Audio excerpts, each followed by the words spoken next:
Le domaine des arcs, le domaine paradis ski, en fait, il est immense, il est énorme. Mais du coup, il y a des meilleurs spots les uns que les autres pour du coup skier. Et dans cette vidéo, je vais t'expliquer un peu le parcours que je te conseillerais de faire pour profiter de ta journée à ski. Donc c'est parti. Avant d'aller plus loin, si tu veux savoir tout ce qu'il y a à faire dans les Alpes, que ce soit les meilleures stations de ski, les activités à faire, nos bons plans et nos hébergements, en tout cas tous les conseils qu'on peut avoir, un guide complet sur les Alpes pendant l'hiver, je te l'ai créé et il est disponible dans la description de cette vidéo, c'est le premier lien, tu le télécharges, il est complètement gratuit et ça va te permettre de mieux planifier ton voyage dans les Alpes en hiver, peu importe la station, peu importe les activités, les budgets et les situations, que ce soit en couple, en famille, etc. Tout est dans ce guide-là, il est complètement gratuit, il va vraiment t'aider à aller plus loin et à organiser de meilleures vacances. Donc télécharge-le directement dans la description et nous, on continue sur la vidéo. Nous, ce qu'on fait, en fait, on est hébergé aux Arcs 1800, là où on a notre logement. Et en gros, ce qu'on fait dès le matin, donc moi je te parle ouverture du domaine skiable à 9h ou 8h30, un petit peu selon la période à laquelle tu es. 9h, on prend le télésiège et on monte et on va skier à peu près à Arc 2000. Donc on va à Arc 2000, on va à peu près milieu de station et on monte le plus haut possible. Soit on prend Transarc depuis les Arcs 1800, soit on prend Carlet, ensuite on descend et on prend Arc à Bulle pour remonter jusqu'en haut des Arcs 2000. Et là en fait le soleil commence un petit peu à arriver dans la zone, donc on peut skier une petite heure ou deux. Quand arrive 10h30, 11h, la foule commence à s'amasser en bas de Arc 2000 et donc à prendre tous les télésièges possibles et donc il y a la queue. Donc nous ce qu'on fait à ce moment-là, c'est qu'on va de tout en haut d'Arc 2000 jusqu'à tout en bas, on descend en dessous de 1950, je crois que c'est Villa-Roger, un truc comme ça. Et du coup, on prend le télésiège qui nous amène à 1600. Ensuite, à 1600, vers 11h, c'est là où le soleil commence à passer un petit peu de l'autre côté de la montagne. Il commence à apparaître du côté de 1800, 1600 et Pessay-Valandry.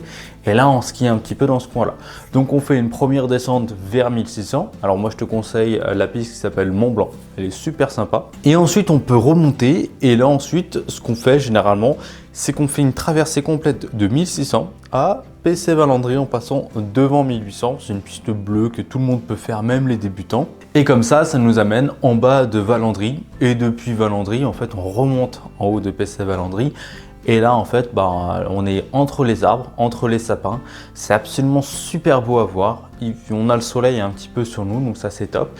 Et là, on fait un petit peu ce qu'on veut. On refait un petit peu quelques descentes à Pessay-Valandry. On remonte quelques fois. Il y a un restaurant, je crois que c'est les 3 petits machins enfants terribles ou un truc comme ça. On mange à ce restaurant-là.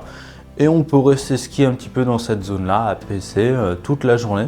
Et parce que, en fait, pourquoi on fait ça? Parce que à 2000, il commence à y avoir trop de monde. On peut skier aussi à 1600, c'est sympa. 1800, moi, j'ai pas trouvé les pistes super sympas comparé à Pessay ou à 1600, où je les trouve plus sympas dans les arbres, il y a moins de monde et tout.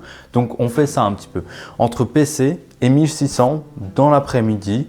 Et pour finir la journée, là où c'est le plus sympa et ce que je te conseille absolument de faire, c'est de retourner skier à 1600. Après, ça va dépendre où est-ce que tu vas devoir rentrer pour dormir. Nous, on était sur 1800, donc ça, c'est pas un problème. En gros, on re-skie à 1600 et on fait la dernière remontée à 1600. Donc on remonte tout en haut, à peu près, ça se ferme à 16h25, en tout cas là où quand je suis allé. J'ai pris la remontée de 16h21, donc je suis allé tout en haut. Et depuis cet endroit-là, on peut rentrer à Pessay-Valandry, aux Arcs 1800 et à 1600. Donc là, on est tranquille là-dessus. Si tu veux remonter, aller à 2000, là, il faut remonter un petit peu plus tôt, etc., te bouger un petit peu. Voilà, mais en tout cas, si tu habites dans ces 3 stations-là, tu es tranquille. Tu montes tout là-haut, tu attends que ça se ferme, tu attends que les gens y partent et tout. Et le truc le plus intéressant qu'on peut avoir, c'est le coucher de soleil en face de toi, pendant que tu es en train de skier pour redescendre soit à Pessay, soit à 1800. Tu as même une petite balançoire avec des cadeaux, enfin nous c'était décoré, donc ça c'est très sympa. Et là tu as un point de vue sur toute la vallée avec le soleil qui se couche. Et moi je peux te dire que ça c'est une des plus belles visions que j'ai eues en tout cas de ski, voir le soleil se coucher. Par contre, après, dès qu'il est couché, ça commence à cailler direct, donc ça je te préviens, et tu commences à moins voir tout simplement, parce qu'il y a moins de luminosité sur les pistes. Si tu n'as pas le masque qui est adapté, ça peut être compliqué. Après, tu peux rentrer sans problème, mais c'est juste moins de plaisir, donc parce que tu prends un maximum de plaisir et tu en prends plein la vue avant. Donc voilà un petit peu ce que je te conseille de faire en termes de mouvement, de où est-ce que tu peux aller skier et tout. Aux Arcs 2000, on skie vraiment le matin, très tôt, à l'ouverture.